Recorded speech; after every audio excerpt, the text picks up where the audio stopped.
What if I told you that the Lakers could add the prime version of Nick Batum to this team? A 6'9" lanky forward who can shoot, pass, and defend. Well, meet the Bruno Caboclos of Nick Batums.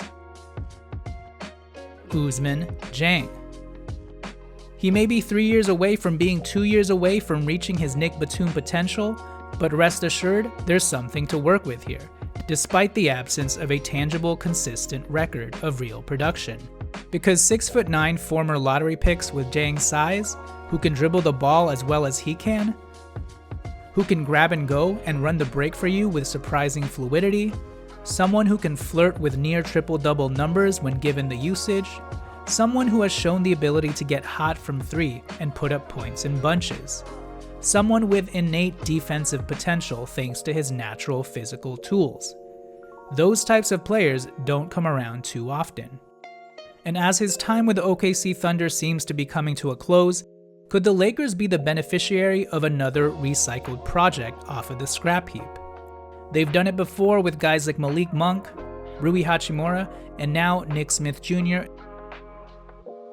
Now, could they do it again with another 6'9" forward and exercise their Luau Dang demons with another Dieng?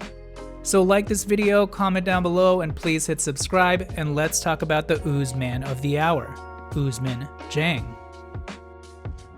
What's going on, folks? Jonathan Hernandez of the Lakers Legacy Podcast here, and like you, I also can't believe we're sitting here talking about Ousmane Dieng. Who?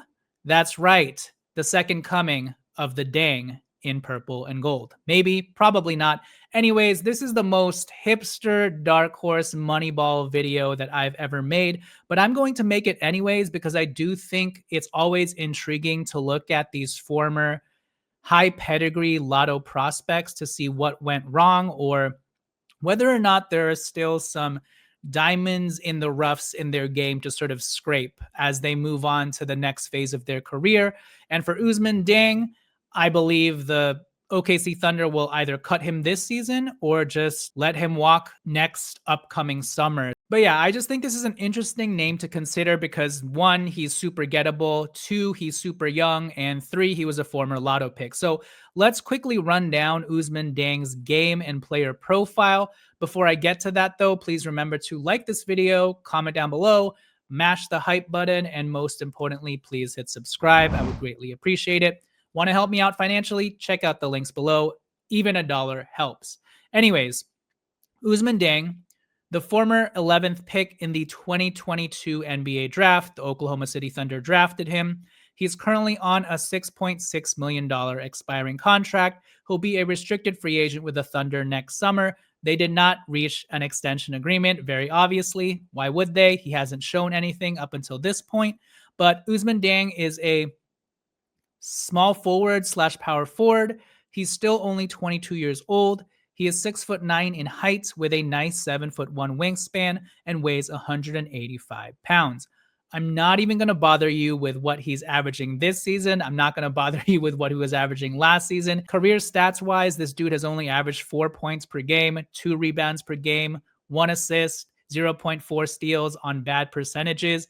When it comes to Ousmane Dieng, we're talking about pure raw upside. I'm talking about a project, end of the bench, 15th man, that if the OKC Thunder cut him or next summer, like he's a free agent, he's likely going to be a free agent, and the Oklahoma City Thunder renounce his qualifying offer, maybe this is a dude that the Lakers will want to sign just to see if they can get him into their South Bay system and develop him into maybe the player that the Oklahoma City Thunder thought he could be if they had more minutes and reps available for him. Because by the time they drafted him in 2022, they were already sort of building this contender juggernaut that they have now. And so it's hard for any young player, regardless of how much potential you have, to sort of carve out a role for yourself and carve out consistent minutes. And to this day, he's still only averaging 10 minutes. Now, he's not doing a lot with those 10 minutes, and that can be problematic.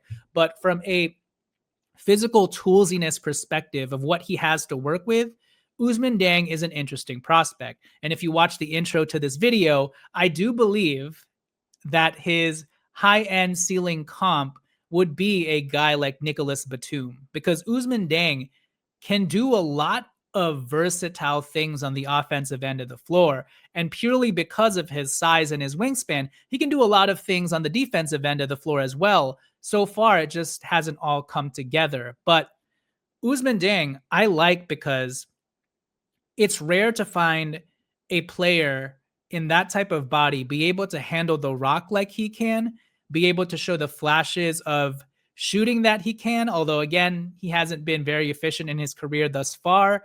His playmaking in particular is a very intriguing swing skill that if you continue to tap into that, like who could he potentially be? Again, I brought up Nick Batum, but there are other players in the league who have been able to become solid role players who kind of like Kyle Anderson that Ousmane Dieng also reminds me of. Like he's not super fast, not super quick, not super explosive.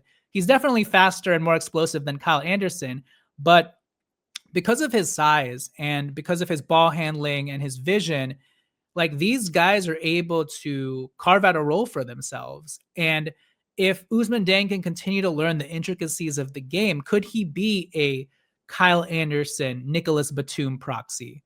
And then other times when he gets into a rhythm and he really shows off his ball handling skills, kind of looks like, okay, I don't want to say it. He's gotten the Paul George comp before. Obviously, I don't think he'll ever reach that at this stage, but I bring that up to say that he does have flashes of being able to sauce people up a little bit, and that's pretty rare for a dude to be able to do at 6'9" with how lanky he is. So let's really quickly look at some of his best games in his career just to show you guys some of his upside. All right, so in his 3.5 NBA career, here are some of his best games. He had a game against Minnesota when he dropped 21 points, 8 rebounds, 5 assists, 3 of 5 from 3. And that kind of just shows you his versatility across the board, right? Was able to fill it up points wise, grabbed some rebounds, dished out assists, and also hit 3 threes. Like, that's awesome. He had a game versus Portland where he dropped 16 points, 6 rebounds, 2 steals, and knocked down 4 threes. So another flash of his shooting upside and his ability to do a little bit of everything. He had an 18-point, 3 rebound, 3 assist game where he also knocked down 3 threes against the Utah Jazz. Again, stats all across the board and also flashing that 3-point upside. He had a 22-point, 8 rebound, 9 assist, 1 block game versus the Memphis Grizzlies.